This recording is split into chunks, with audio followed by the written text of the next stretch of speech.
মিষ্টি কুমড়া ঘন্ট করবো, তো তার জন্য দেখো মিষ্টি কুমড়া, আলু, কাঁচা পেঁয়াজ, কাঁচামরিচ এবং রসুন কুটে ধুয়ে পরিষ্কার করে এর মধ্যে সজের গুঁড়া, মরিচের গুঁড়া, হলুদের গুঁড়া, স্বাদ মতো লবণ দিয়ে সিদ্ধ করে নিয়েছি।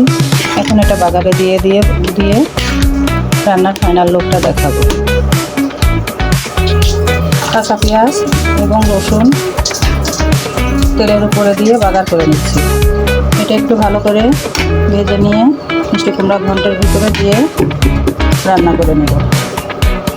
কাঁচা পেঁয়াজ এবং রসুন দেখো ভাজা হয়ে গেছে।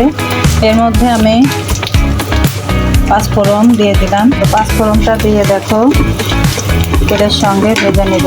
পাঁচফোড়ন যদি ভাজা ভালো না হয় তাহলে কিন্তু গন্ধ লাগে, বাজে একটা গন্ধ লাগে খাবার খেতে। তো আমি যেহেতু মিষ্টি কুমড়া ঘন্টের মধ্যে ব্যবহার করব পাঁচফোড়ন, তো তার জন্য দেখো একটু ভালো করে ভেজে নিচ্ছি। 3টা বড় সাইজের তেজপাতা দিয়ে দিলাম।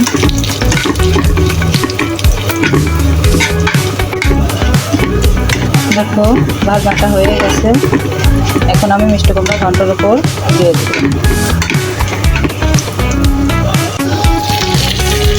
পাঁচফোড়নটা দেখো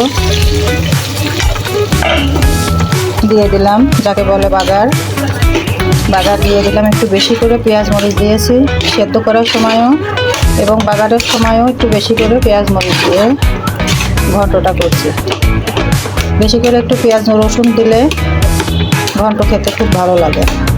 তো দেখো এর মধ্যে আমি ভাজা জিরা দিয়ে নামিয়ে পরিবেশন করে দেখাবো। ভাজা জিরার পাউডারটা দেখো দিয়ে দিলাম। ভাজা জিরার পাউডার দিয়ে একটু মিশিয়ে দিব। এই মিষ্টি কুমড়াটা স্বাদ একটু কম, তো তার জন্য দেখো আমি একটু চিনি দিয়ে দিলাম। চিনি দিলে মিষ্টি কুমড়া ঘন্ট বা মিষ্টি কুমড়ার তরকারি বেশি ভালো লাগে। তো তার জন্য দেখো আমি 2 টেবিল চামচের বেশি চিনি দিয়ে দিলাম। তো আরেকটু রান্না করে নামিয়ে নেব। তো দেখো মিষ্টি কুমড়ার ঘন্টটা হয়ে গেছে। এখানে কিন্তু আমি কোনো মাছ ব্যবহার করে নেই, মাছের কাটামাটাও ব্যবহার করে নেই। মাছের কাটা দিলে বাচ্চারা খেতে পারে না। তো আমি এমনি ঘন্টটা করেছি। ভালো লাগলে ফলো, কমেন্ট, শেয়ার, সাবস্ক্রাইব করতে ভুলো না। আমার বাচ্চাদের জন্য দোয়া করো, ওদের ভীষণ জ্বর, ওরা যেন খুব তাড়াতাড়ি সুস্থ হয়ে যায়। আর তোমরা সবাই ভালো থেকো, আমি দোয়া করি।